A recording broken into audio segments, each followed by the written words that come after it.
as somebody who's grown up going to the Nassau Coliseum and is still going to the Nassau Coliseum, NYCB Live and all that, how did you first become aware of it? Because aren't you originally from Arizona?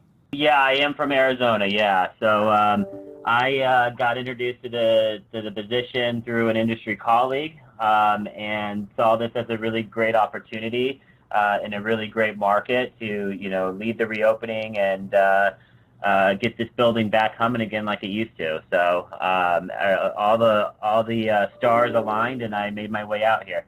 And I know that the building is affiliated with the Barclays Center in Brooklyn. Does it work independently of one another, or are the offices together as well? So as of September 15th, my ownership group sold their interest in the Barclays Center and the Brooklyn Nets to a new ownership group. So we are no longer affiliated with each other as of that date. So we are our own separate arena, our own separate entity. And a lot of people first took notice of the Coliseum because of its affiliation with the Islanders. And you guys have been really involved with the Islanders a lot this season, the past few. Will there be more next season, or is that still being worked out? That's still being worked out. We'll know for sure when the league announces the schedule, but that's certainly our intent, is to have more games at the building. This is a world-class facility that can handle a multitude of different events, from hockey games to sold-out concerts to world-renowned tennis events and a lot more than that. So we're definitely hoping to get more and do a lot more, but time will tell. When I was growing up, the New York Saints, which was a professional lacrosse team, they played at the Coliseum. And I know you guys now had the Long Island Nets, who just had a record-breaking season. Is there a plan to do more sports in general there? Yeah, so actually this year we, in addition to the Islanders and to the Long Island Nets, we also kicked off the National Lacrosse League team, which is called the New York Riptide. So they started their season on December 28th, and they will play 9 home games every single year from this season through hopefully a long-term arrangement. And then on the other end of the entertainment spectrum, this week alone you announced concerts by Tool and Judas Priest. So there's metal, there's sports. And I remember growing up that you guys once or twice had the Warped Tour in the parking lot. Who were the people behind the booking that kind of make sure that there's all sorts of entertainment needs being met?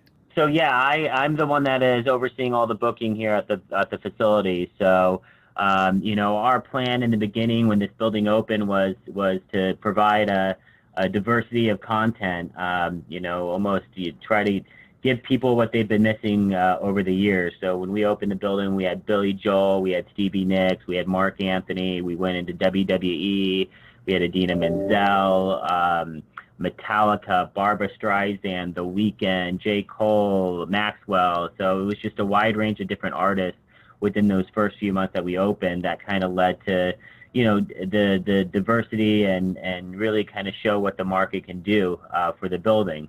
That's still our push. We're still trying to drive as much as we can. We've found some lanes that work really, really well, like family entertainment. And then we've found some genres that work great too. And I think, having Judas Priest come back to the building after he played it about a year and a half ago at this point now, and getting Tool back after so many years to come back to the building after the renovation is certainly exciting. And some of the great shows that we've had this year already with Grateful Dead or with Dead and Company and Fish, and we just had Post Malone. That was a sold out show. So we've been on a good roll lately, and we have a great team here that helps make sure that we sell these things out. And people who've been following the Coliseum for decades will know that David Bowie did a live album there. WrestleMania 2 happened there. There was a Bruce Springsteen home video. Part of the movie Music and Lyrics was filmed there. So there's been a lot of television and film projects over the years. Has there been anything in the past couple of years that has been filmed there that you can say? Yeah, I think the most prominent one that we've had most recently, if you follow that show Billions on Showtime, the Coliseum was featured in that one in season 2, in a scene where Bobby Axelrod goes down to meet with a Russian billionaire who was interested in buying a team that dressed very similarly to the Islanders. So that was a really cool experience. We've done pay-per-view events with WWE. We did their first all-women's pay-per-view event that they had ever produced back in October of last year. We've had a number of different events, whether it be a UFC, a professional fighters league, boxing events that have appeared on different network television shows.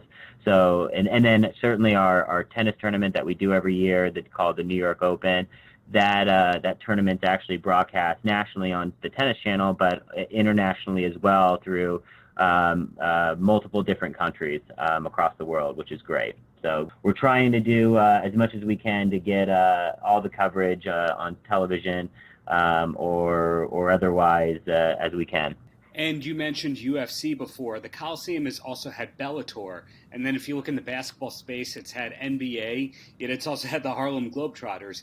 Given that you've worked with WWE so much over the years, is there a chance that also All Elite Wrestling or AEW might find its way into the building, or is WWE kind of the locked-in wrestling company?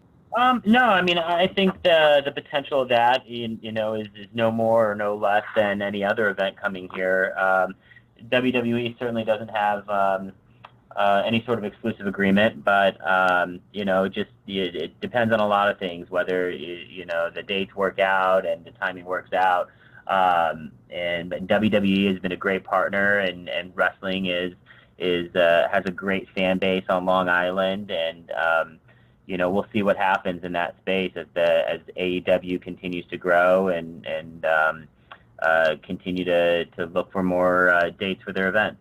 Great. So since you've given me so much to work with, just one last question, and that's, is there something that you wish more people knew about the Coliseum in general? Yeah, I mean, I think I wish more people would know that it's a brand new building, essentially. It's been completely renovated, and you feel like that should be out there pretty prominently already, but, we get people who come to events here for the first time since and see how beautiful it looks since the renovations. And, the more awareness that we can raise and the more people that we can get to come here only see it and want to come back for more events at the end of the day, which is what we strive for every event that we host.